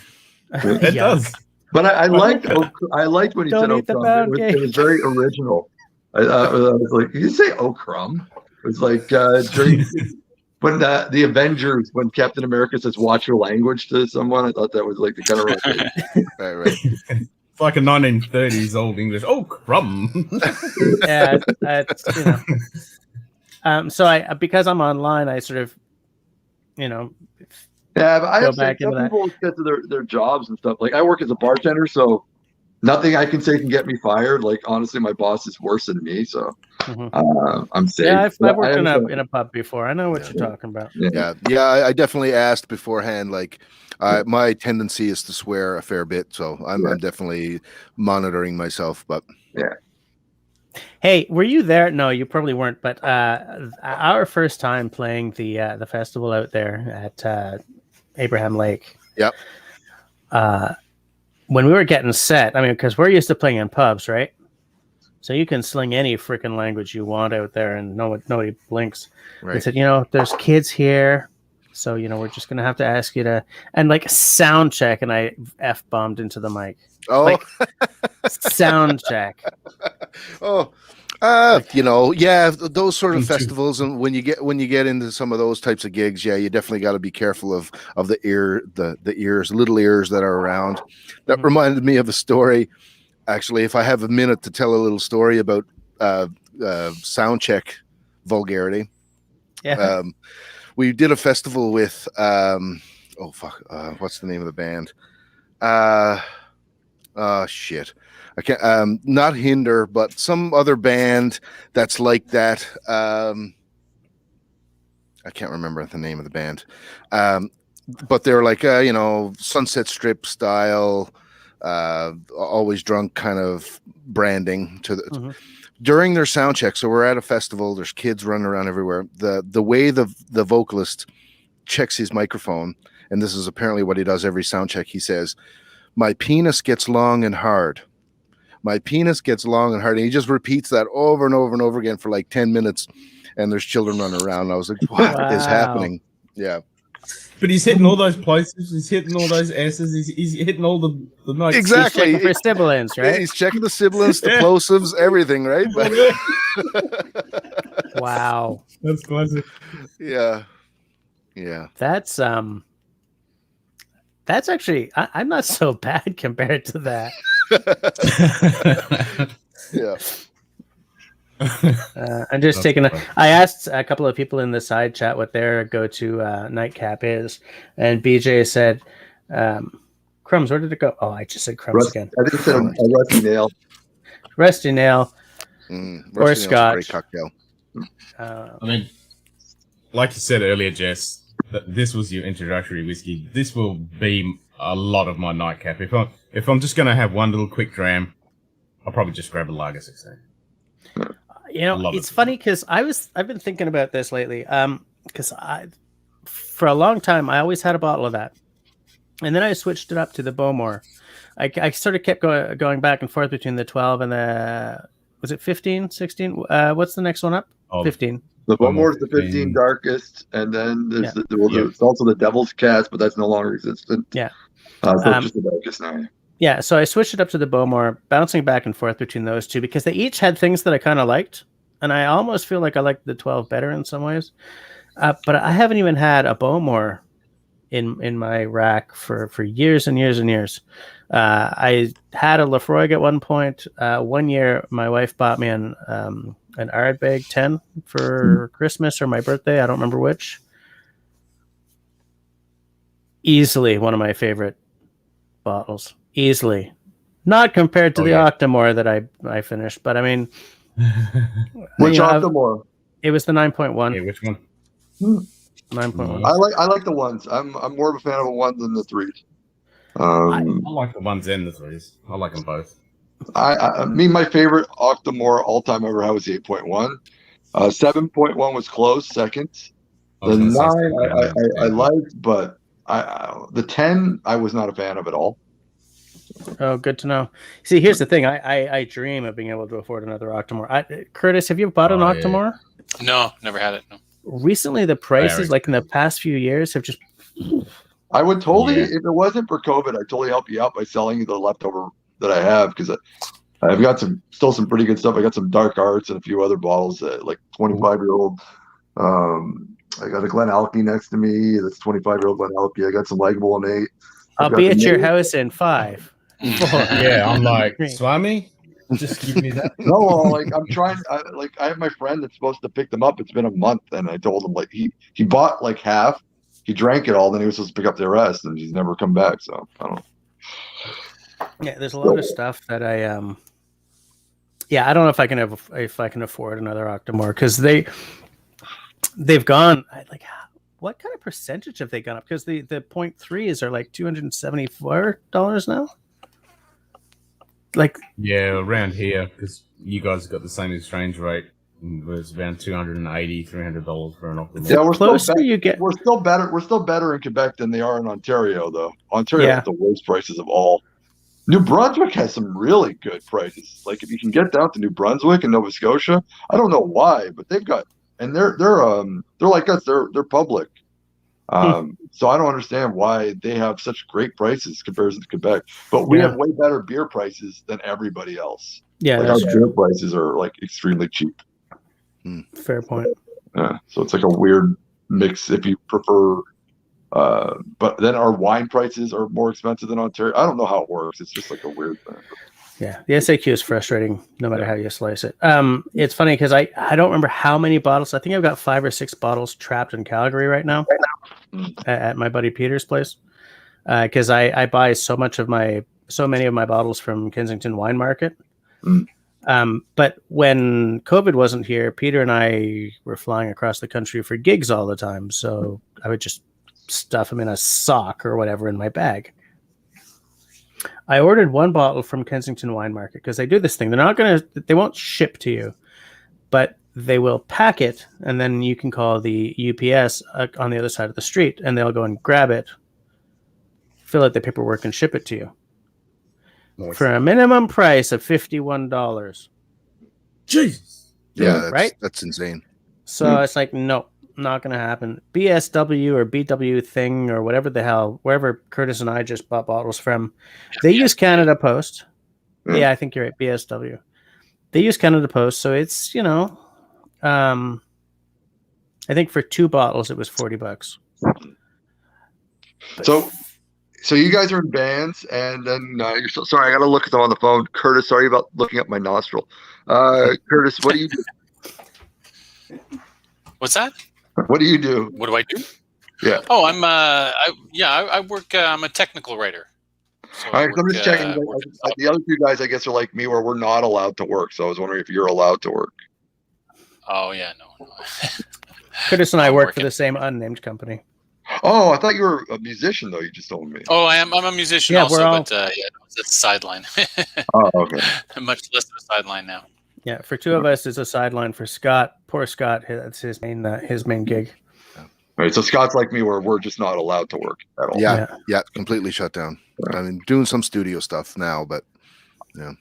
I'm crossing my fingers. I'm hearing March 8th I might be able to go back to work. So I'm hearing I won't be able to bartend, but my restaurant told me that they'll let me waiter till the bar opens up. So hey, whatever works, right? As long as you're making money. Yeah, I'm making money right now, but it's not the money I'm used to making. I'm used to making a lot more money. I'm just happy I live in Canada, where Jagmeet Singh is forcing Trudeau to sign checks. Which exactly. At least we've got some support there for sure. Yeah, but it's not Trudeau. If it was Trudeau, those checks would have stopped a while ago. It's because of Singh.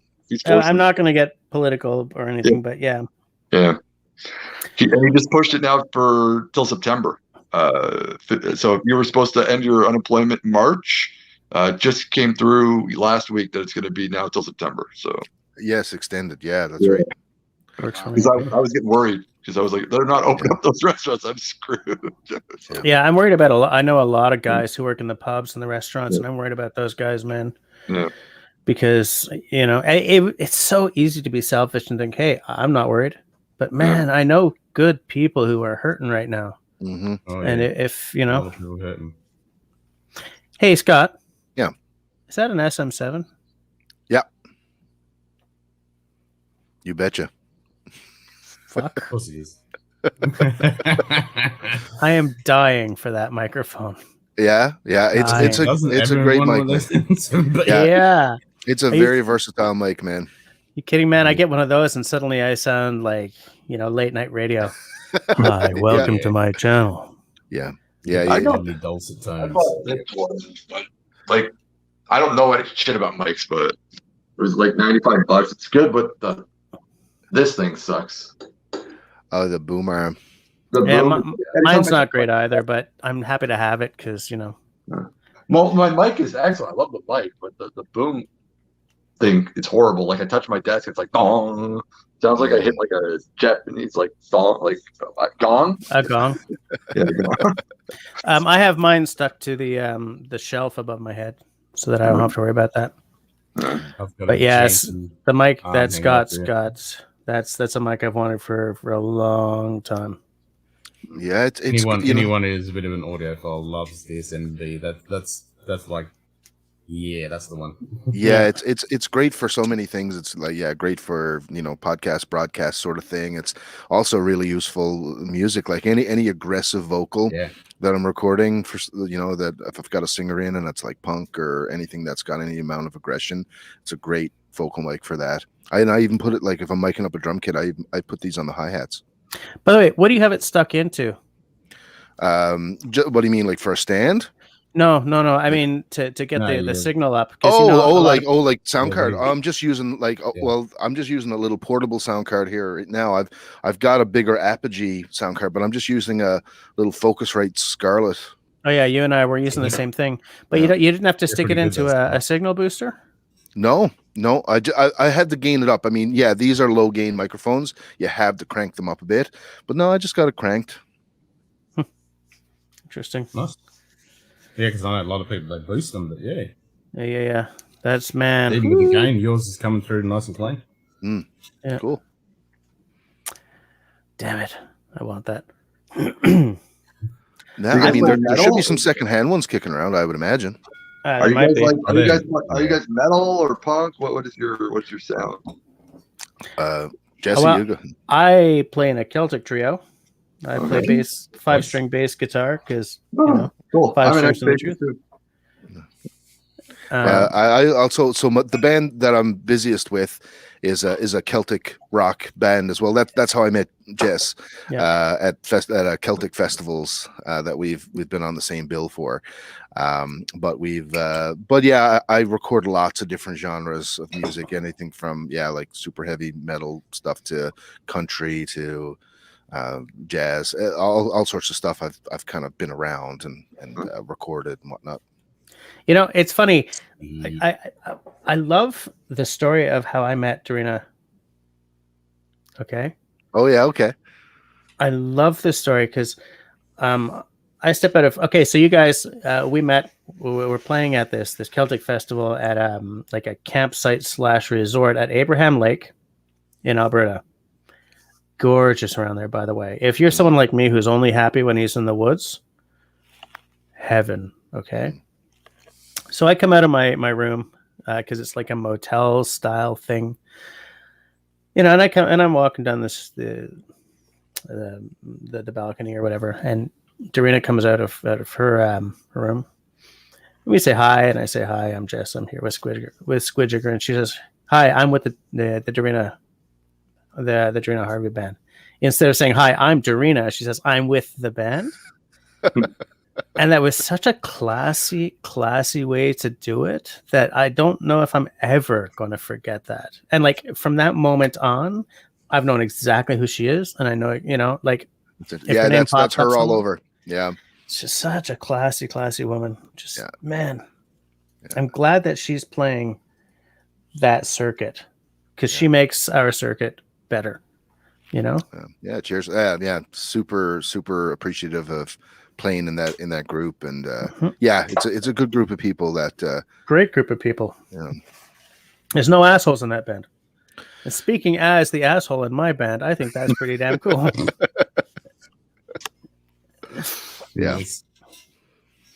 Yeah. So what do you guys think of the Glengoyne 10 now you've gone back to it? So much better. And it's funny because I was kind of just being a jerk before when I said we should have started with this because it got short shrift. I'm serious about that. Like, I don't think I would have been as disappointed with this bottle if we'd started with this one. Yeah. Yeah, I agree. It's definitely, it was nice to go back to the Glengoyne. Like, I think it's just so much more, all the flavors are just so much better defined. Better mouthfeel too. Yeah. You know? Yeah. If I can give you some of the higher Glengoynes. If I can give you guys a suggestion, to me, from what you're drinking, you guys seem to be liking a lot of the sherry kind of style drams. Have you had the Enoch 18? Not yet. No. And it's funny that you said that about the sherry because I'm a guy who was never into sherry bombs, sherry whiskey at all. I spent all this time, you know, whenever I'd go to like tastings in Alberta or whatever. I'm like, Peter, tonight we find me a sherry whiskey to like. Never. And it's only through expanding my palate in many, many ways that I've finally come around to finding the sherry. What is it about the sherry that you don't like? I used to find, because I'm a peat head, okay? All right. I'm a peat head. I love it. I would never, don't pigeonhole yourself too much because eventually you will get bored of peat, trust me. Well, I like smoky flavors. I like, you know, even outside of whiskey, I'm into the smoky and the peaty and stuff like that. And so I had always found that the sherry cask signature, I guess, was too sweet, was too fruity, was too blah, blah, blah. Well, it depends on the sherry, though. Absolutely. If you're talking Oloroso, you're not going to get sweet. You're going to get nutty and dry. And dry, yeah. In fact, same with the Fino. Yeah. And it's only through. You would love the Lefroy PX cast then. I've never had that one, but PX is extra sweet. True. It's not that sweet. I know, but the PX is a sweet sherry. PX is, yes, but in the Lefroy it gets. Yeah, well, that's it. It counterbalances the sweet. That's why I always recommend. I'm sorry, the Kilholm and PX sherry cask because it's first of all you're going to get cask whiskey, and second of all it's going to counteract with the PX sherry, so you're not going to get that epically sweetness from it. But at the same time, when you use an Oloroso sherry with the peated whiskey, the Oloroso sherry tends to get lost in the peat, so you don't even get any of it.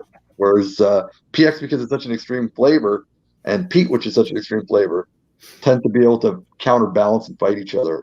So they'll at least get some of each. Mm. Interesting.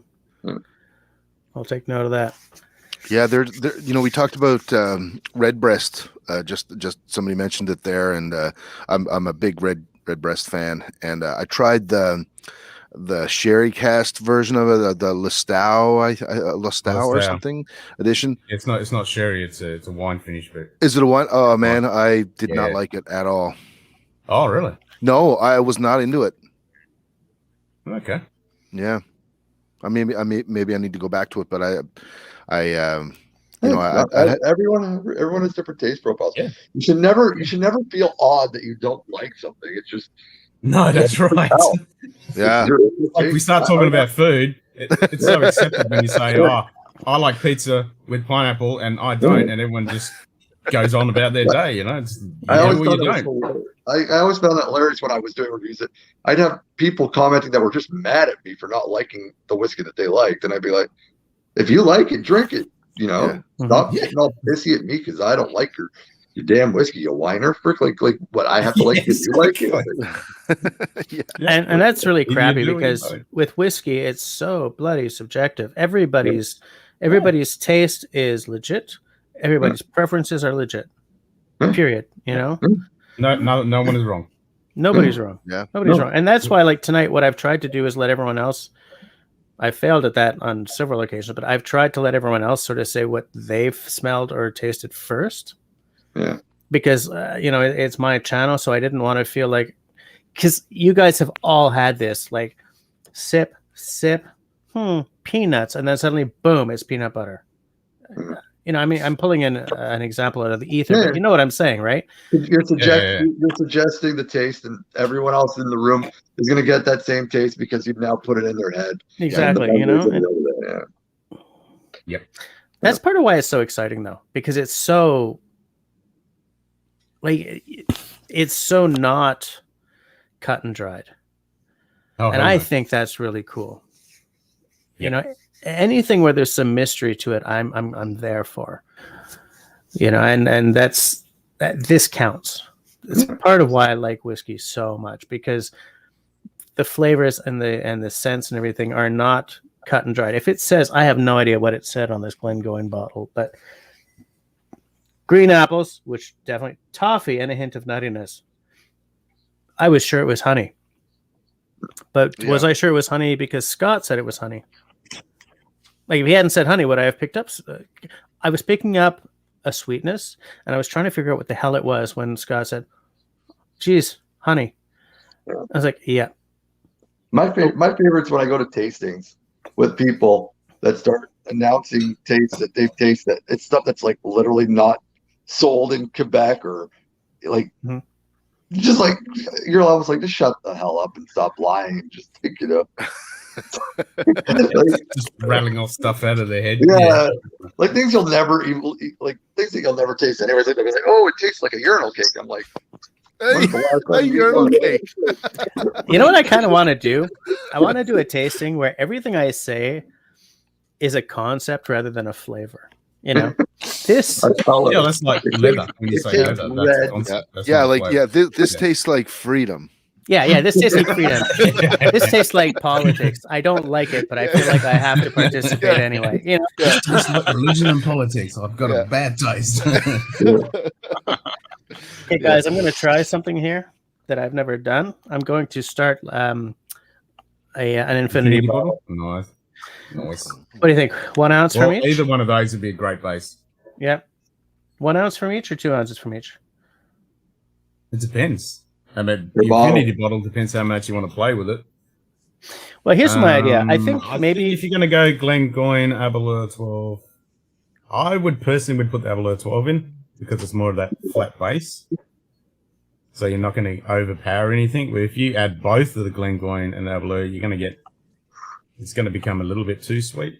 Depending on how you want to go, just experiment. My idea was that maybe what I would do is throw an ounce from every bottle that I do on the channel this year. No, that doesn't work because some of them have been really, really peaty. I'm putting an ounce of the Aberlour in, and I was thinking maybe a half ounce of the Glengoyne. Yep, that would work. And maybe if I do more live streams, then I'll add a bit from each of the live stream bottles in. And then at the end of the year, do it, not a review, but sort of, well, was this a successful experiment or not? Well, you can do it every few months. You can go, okay, I'm going to add this into my infinity bottle and then take a sip out of it once it steeps for a little bit, and then take a taste to see how it's developed. Cool. Because it's going to change. Yeah. Each time you add something, the more you let it sit. Well, and part of the cool thing about doing this for me is that I'm so averse to this kind of thing. I'm so averse to, modifying your bass guitar or, mixing, like you guys know Ralphie, obviously, right? Who? No, yeah, Swami, shut up. You know Ralphie. I mean, the only guys I'm going to accept that from might be Scott and Curtis, okay? Maybe. Yeah, I know Ralphie. I've definitely followed Ralphie, yep. Okay, so you know how he's like, you know what'd be great about this single malt? Add part of that single malt to it. And I'm like, no! So he does have a point though. If you've got something that's a bit meh and bleh, add something that is actually good that you like in that whiskey, add it to it, and you actually get a decent-ish. I remember back in the day, he'd literally stick cinnamon sticks in his freaking scotch and freaking wood with honey. Like he'd pour like a half bottle of maple syrup in a scotch. I'd be like, the hell? What the hell? So there you go. That's an ounce of the Aberlour and a half ounce of the Glengoyne, because I think that you guys are right. The Glengoyne would way overpower the Aberlour otherwise. And I'll just see what it's like at the end of the year. What I got. that's got to be a really weak Aberlour if a Glengoyne's going to overpower it. Oh, the Aberlour 12 is pretty flat. Just from drinking one versus the other tonight, Yeah. it doesn't hold a candle to the Glengoyne. I'm saying Absolutely not. Glengoyne to me is like in the same range as Ball Blair, where it's very lush and fruity, but the sherry's not epic. It's not really like, it's not like in your face. Totally right. I agree, man. It's I like I said earlier, like I feel like it's a good bridge whiskey. Like if you're a bourbon drinker or something like that, and you want to try to get in the Scotch, like Glengoyne would be a good Scotch to try. You'd probably like it. Would you say the same about the Ball Blair 12? I would say Ball Blair is very much in the lush category of apricots and peaches, and not so much raspberry, rhubarb, and nuts and peanut oil and all the rest. That's that you normally get out of sherry. There's a small hint of it in a Glengoyne, but usually in the older Glengoynes, once you get past like 21, and when I say older, I mean older, not even 18, like 21, 25, 30, those ones are going to have more of that epic sherry kind of note to it. Okay. The rest of them, it's going to be kind of like a nice, easy. It's not going to be like your Glendronics and your Macallans or your Ben Nivis's or Edward Dowers. It's not going to be in that sherry category. It's going to be more of an easy Ball Blairish kind of sherry. You know, it's funny that you mentioned the Edward Dower, because I did an episode on Edward Dower, and I've revisited it a couple of times, and I don't know if I graded it too high. Are you talking about the Edward Dower 10 cask strength straight from the cask? No. Okay, because that one's fucking epic. I'm sorry, it's the first time I was going to say, you better rate that high, because that's some good shit. Yeah, that one I think them's fighting words if you don't like that. Talk amongst yourselves. I'm going to go find what it was. Just talk amongst yourselves. I'll go get it, okay? All right. Like, Edward Dower at the moment is getting rave reviews left, right, and center. Everyone keeps raving. I haven't got it on my shelf. I need to get some. I was saying it last night. I need to get some on my He's shelf. talking about the one that comes in the little wooden box there that looks like the Indiana Jones wooden box. That is the bomb. That's sexy stuff. That's in my top 10 whiskeys to try before you die video. Really? I'm gonna have to check that one out. I love it. It's really expensive for a 10-year-old cask strengther though, but it's worth it. And again, it's only a 500 sil bottle instead of being a 700, but it's still freaking great. I think the problem is that it wasn't cask strength. It's this one. 10-year, right? That's just the basic. Oh, okay. Basic 10. The Caledonia is so much better, dude. And it's funny because I was standing there and looking at this one and looking at the Caledonia, and as someone who plays in a Celtic band, I should have picked the Caledonia because Christy Moore. Yeah. But it was so much more expensive. Yeah. And so I grabbed this one. See, luckily I don't have kids, so I don't have to think that way. I got two of the little fuckers, okay? Let me tell you. They're expensive. I got one. I got a girlfriend who makes more money than me, so she doesn't need my help. We're on the same page on that. But I hadn't realized that it was the 40 when I grabbed it, because Edward, I've been wanting to try this. Ooh, the Caledonia is too expensive. I'll take that one. And I just didn't look. And if I'd looked, because the Caledonia is not 40%, right? It's no. I don't really remember. It's 46. Yeah. It's amazing how a 6% change can change everything. That's massive. I say that only though when it comes to Scotch. I don't think it does that when it comes to bourbon. I made not that the bourbon. Yeah. 50% it becomes the magic point for me for bourbon. 46 is still too light and annoying for me. Interesting. Yeah. So you were saying, Seth, earlier that you really like peat and smoke, and if you want to go to the bourbon, grab some Balcones Brimstone. That's Texas barbecue, charcoal, brisket all day long. Yeah, I'm dying to find a bottle of that in Quebec. Let me tell you. Yeah, we don't get Texas whiskey in Quebec. Sometimes, occasionally, you'll get an iron root that comes in, but on the shelf. But they get like 3 bottles and it's sold out in a day, and it's gone. That's about it. And you have to know. It's only just made its way to Australia. Yeah, I would love to find that here. Yeah, I've only seen iron root come to Quebec, and it came 2 times. Yeah, and both times that it came, it was gone instantly. It was in and out. So. Yeah. Here's the thing: I don't want to I don't want to get involved in secondary market. I don't want to get involved in trying to get an allocated bottle, in Ontario or whatever. I don't want to deal with that side because that's taking something that I enjoy and adding a stress onto it, like a money stress. Yep. So I just, you know what? I don't deal with it. If I can't find the bottles, okay, I can't find the bottles. There are so many really good whiskeys out there that if I can't find X terrific bottle, I'll find Y or Z. Totally right. I've always, because I saw on your channel you were mentioning, I always thought Quebec has a pretty good amount of whiskeys that come in. The problem with it, to me, is that they don't have enough of the good stuff. Exactly. Well, except, okay, like Wolfburn. Yeah. There's like one kind that's available here. Yeah. Same here. I've only ever seen one bottle. The Deanston is a bit of annoying when it comes to Deanston in Quebec, where they'll only have the virgin oak and very rarely anything else here. Bunnahabhain, they'll only have the 18. The 12. Oh, the 18? Yeah, they'll have the 18 and the 12. I've seen the 18. I've seen the 12.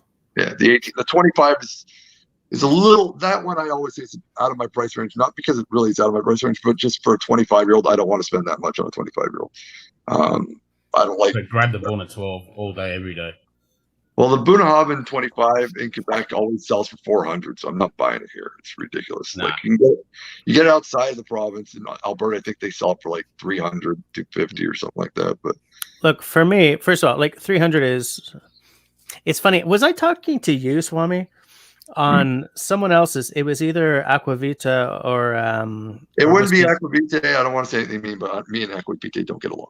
But okay. So maybe it was whiskey in this six, and I was saying that I'm going to be 50 in a couple of years, and I want to buy an irresponsibly priced bottle. But for me, being where I am in my life, irresponsibly priced is like 500, or that's my do or die. I'm in the same boat. I was talking about it last night because I'm going to be 50 soon, and I'm in the same thing. I can't buy a 50-year-old bottle of bloody whiskey. So you can always get yourself a nice 50-year-old bottle of Armagnac or cognac. Yeah, true. But I don't like them enough to make that, like if I can find the reason something you said, Swami, sort of made me think that my bottle of Ugadal in Quebec is $166. Yeah. Right? Yeah. My bottle of Ugadal plus the $40 shipping with a bottle of Wee Beastie from Alberta, because of course there's no Wee Beastie in Quebec yet. Yeah. Yeah. I still actually I need to go buy that. I'm going to do that after this. You definitely do have to go buy that. But yeah, the $40 shipping still brought that Ugadal out to less than it costs here. Yeah, because it was $95 in Alberta. The Ugadale in Ontario and Quebec is the most overpriced crap ever. If you go just across the border an hour and a half away, when the borders reopen up again in Plattsburgh, it sells for $65, and that's considered expensive in the States for the Ugadale. It sells for about $50 everywhere else. Then they'll actually have a sign going. They'll actually, the Ugadale section, because they know how much Quebecers like the Ugadale, they'll have a sign. $165 in Quebec, buy it here, stick it across the border. Like you go into like any liquor store in Plattsburgh and it's like the little signs pointing towards the direction of Ugadale. Okay, but say you buy it in Plattsburgh and you're coming across the border and you say, yeah, I got a bottle of Ugadal. You don't say. I'm saying if you do. I'm saying if you do, what do you get charged for that? But you have to pay 4 times the taxes and the price of the bottle. The Canadian price of the bottle, the Quebec price. It's like it's the Quebec price 4 times. It's the rule everywhere. I guess other than Alberta, because they don't have a public liquor board. But if you go anywhere on vacation and you come back and you don't declare it, or you've gone over, or you've declared it, they charge you. I think it's 4 times the taxes and 4 times the actual cost of the bottle here. So it's like very much like a deterrent for you not to buy liquor outside of the country, kind of. Yeah. Wow. Depending where you shop here, you can get Oogie for around 130 up to 180, depending where you shop. It's ridiculous.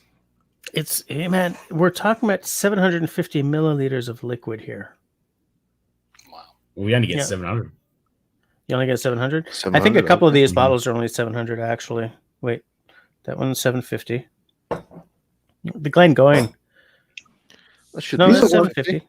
Yeah, The it one should I be. got really upset about was that we used to always have it on the shelves, and I was a big buyer of it, and that kind of ticked me off. Was when Springbank became popular, and then Springbank, who was massive in Quebec, like no one bought it because no one knew what the hell it was, and it was like overloaded on the shelves, and it was always expensive, but I liked it, so I always bought it. And then when it became popular, they took it all off the shelves, and they stopped having it on the shelves. In Ontario, the LCBO like bought up like all the supply, and it's all in Ontario now, and it's never in Quebec, except for maybe like one or two of the bottlings, which are like, it's always the 10-year-old, and I think the long row, but just the regular no age statement long row. But we sell all of them, like all of them, all the time, and a ton of it. And I loved my Springbank 12 cask strength that I used to just buy all the time, and I was like, now I can't get it anymore. Was it expensive? It was $112. It was the same price as a Lagavulin. See, I find that because the Lagavulin that I used to love so much, it's at, I think it's 40%, right? 43. 43. Okay. Hey, Okay, Jess, I gotta go. I'm gonna see you tomorrow. Yeah, I'll see Nice you tomorrow. meeting you guys. All right. Nice have a to meet good you, one. Curtis. Take care, Cheers, man. Bye. We're gonna shut it down in 4 minutes, by the way. Yeah, I was about to say I'm going to take off too because I just want to stay low, and I end up staying here for like an hour. No, it's fine. That was great to meet you, man. Yeah. Yeah. Nice to meet you guys too. I think you and Ken obviously know each other. Yeah, me and Ken are butt buddies. Yeah. Well, that got awkward fast. I just keep looking at all those bottles behind Ken and thinking, are you using that keg? Are you the barrel? Are you aging something right now, or is that just sort of a I've filled that full of some cheap port, so I want to season the oak, and then what are you going to put in there afterwards? That is the decision. I haven't decided yet. I really haven't decided. And the heat here in the summer has really messed up that barrel because it wasn't leaking, but now it's starting to seep. I used to live in a place that was like 110 years old, and it had a really big what's the closet called where you put all the food in a kitchen? Pantry. Thank you. On an outside wall that froze in the winter and baked in the summer. And I had this bottle of port from 1972 because that's my year. That's the year I was born. And I had it in there, and it used to bake in the summer and freeze in the winter. And then when I finally opened it, it had like totally peaked and was like just rocketing down the wrong side. And I knew that because when I had bought it, my boss at the time bought 2 of the same bottle and opened one there so we could taste it. And when he had bought it like 10 years earlier, it was so much better than when I opened it because, freezing bacon. Yeah. It's just like, it kind of made me a little weepy, But so I understand what you're saying about temperatures because it's better. What I do now is I keep everything in the basement. Well, I'm in the basement, but I have an unfinished part of the basement that winter or summer, it's always kind of cold and kind of dank. Because we're under, we're underground here. Yeah. And what I have learned from that is keep everything down here. Because no matter what, it's always like 8 degrees or whatever. I don't know what the actual temperature is. I'm going to dig a freaking hole and make a bunker. just dig yourself a cold room, and just put all your booze down there. Because I live in a condo. I can't do that. No, you don't have that option, eh? Yeah, no, I don't have that option here. This is a rental. We're looking to buy a house, but in Montreal, if you want to buy a house, you got to leave Montreal, and we're still city folk, and we're not ready. We're not old enough yet to make the jump from leaving the city center and moving out to Bouchonville. Bouchonville. Yeah, to Bouchonville. You would say it, the South Shore, yeah. I don't know if we want to hit the South Shore or Longueuil yet. We're like, there's some beautiful houses, but again, they're beautiful because they're trying to make you live in an area that sucks. And it's like, Yeah. $200,000 for a 3-floor house with a swimming pool and a big ass yard, 2 garages, but you still have to live in, boony nowhere where nothing happens and there's nothing to do. Absolutely. Yeah. Yeah. Yep. Or you can buy a $600,000 condo in Montreal. It's the size of a shoebox. Yeah, we were lucky because we paid way lower than we could have paid on this house. Oh, okay. We're at 11 o'clock. So thanks to you guys for coming on, doing the tasting. I had started this off in the green room. I was telling Scott, I said, look, if we have 5 guys who appear and have a great time, we'll do this again. And I kind of think that happened tonight. So I'm thinking maybe we'll bump it up to whiskeys around $100 next time. I don't know, Scott. I don't know. We'll talk later. I'll talk to Mike. I've got a couple of ideas. Yeah. We'll see if you guys have any ideas for next time. Just drop me a note. For those of you still in the side chat, have a good night and see you someday. I don't want to schedule this right now. But until then, between now and then, please stay safe, stay healthy, and be kind to one another. Good night.